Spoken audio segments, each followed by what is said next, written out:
Crystal, how are you? I'm fine, how are you? So you were married for a bit, albeit very shortly.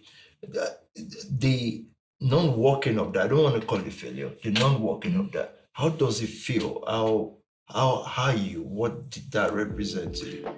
Well, I'm fine. I'm really good. Better without him.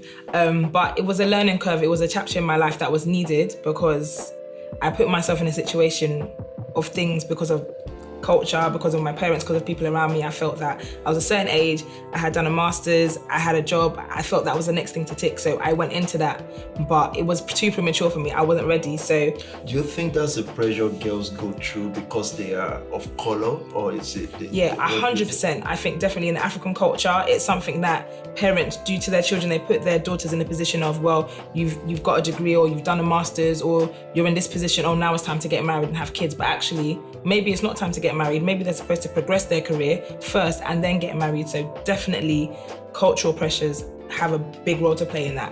You've gone ahead from that and you've worked in the property industry. You've done deals up to millions of pounds and things like that. So for a girl child in a almost racist Europe, 2020, 2019, 2018, you've done all this. You've sold about 55 units. That's impressive though. You've sold houses worth millions of pounds. How did you get into that space, into that boardroom? Is it easy for you as a person of color and a girl, a lady in this time? I think I stumbled across it. It wasn't something that I'd even thought of because... Did you study anything about that? I didn't. I studied criminology, so that was my degree and my master's. I didn't do anything to do with housing, and it was just something I stumbled upon. And even being in industry, I realized that a lot of black people were very uneducated when it comes to understanding property, buying, selling. We completely don't have that understanding at all. So me even being in industry I learned so much, and there are not many black women who are even in the industry. You have black males, but even with those, they only go so far. So me being a black woman and I'm meeting these clients, they look at me like, oh wow, it's a young black woman who's selling me something. I'm not sure I've seen many black women. I mean, I've not seen many women in property stuff selling it, not to talk of a black woman. Yeah. That must be, how many of yous do you know that in that field? Right now, I just know me. I'm sure there's another Crystal somewhere else, but we haven't met yet. But there are not many. There's not many of us. So let's rewind. I've known you now for about 10 years. You've been in the Nation family for about 10 years. 10 years. I remember seeing you for the first time. I can't remember what you were wearing anymore. I used to remember. It's been 10 years now. So let's rewind. Before you came to the Nation family, what was life like? What was Crystal Sarkodie?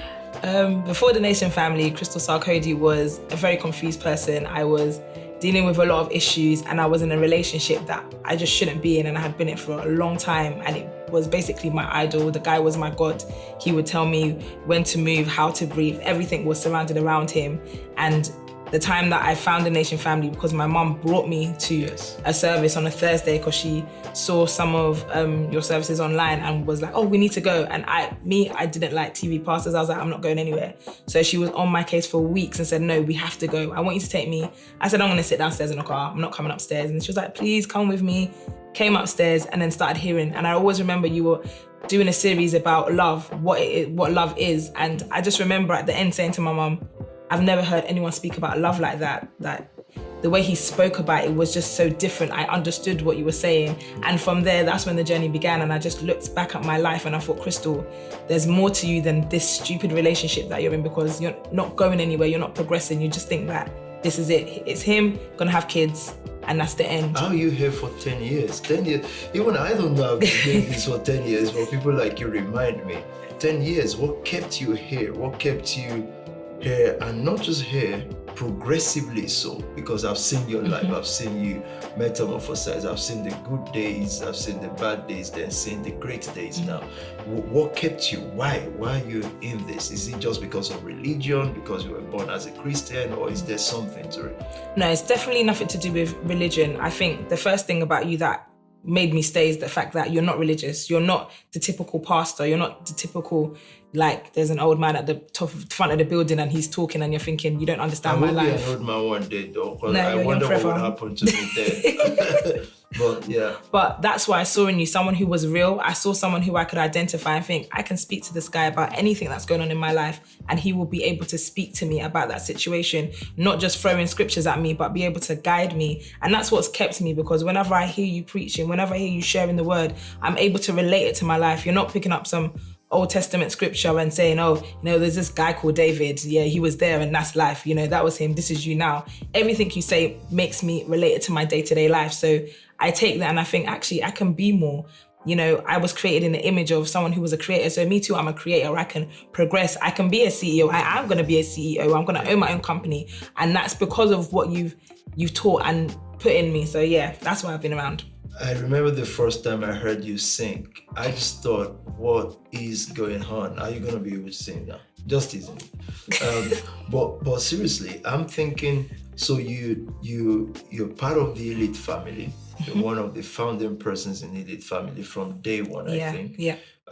You do properties at the toppest level. You sing. You're one of the leading people in the worship department. How do you manage these things together? So I ask myself that question daily. How do you do all these things? But I just understand that all of these things are tied to a call and a purpose, a greater call that's greater than me. So no matter what my day's looking like, no matter what things I have to do, I'm going to make it work. If I need to be somewhere to do a recording, I'm going to do that. If after that I need to get to Elite, I'm going to do that, because these things that are happening is not because of Crystal. It's not what's good for me. It's what's good for the generations to come. So I've got to make it work. So that's the only way I can put it. What's the worst thing that's ever happened to you? What's the worst thing that has ever happened to me? Probably having a miscarriage when I was like 24 and had never experienced anything like that in my life. And the person that I was with didn't want anything to do with it. So for me, I felt like my whole world had crashed. And when I told my mum, the way her face just dropped, like, oh my God, like, you've become one of these girls. I just saw the disappointment in her face and I just thought, oh, this is the end. There's nothing else. There's nothing worse. But once again, that was a chapter and I've moved past that and I've grown and understood, okay, that was something that happened then. And now I'm looking forward at a bright future. What's the best thing that's ever happened to you? I'm not going to be cliche. I'm not going to be cliche. Jesus Christ. Jesus is secured, it's fine. Apart from that.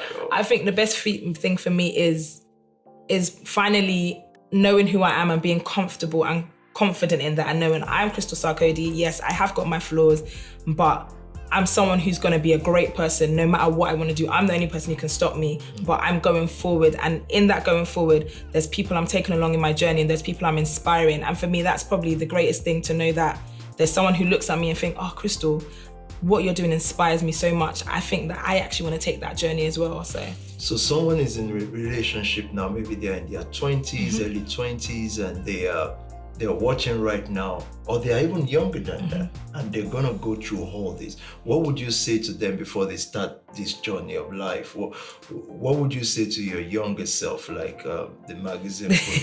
What would you say?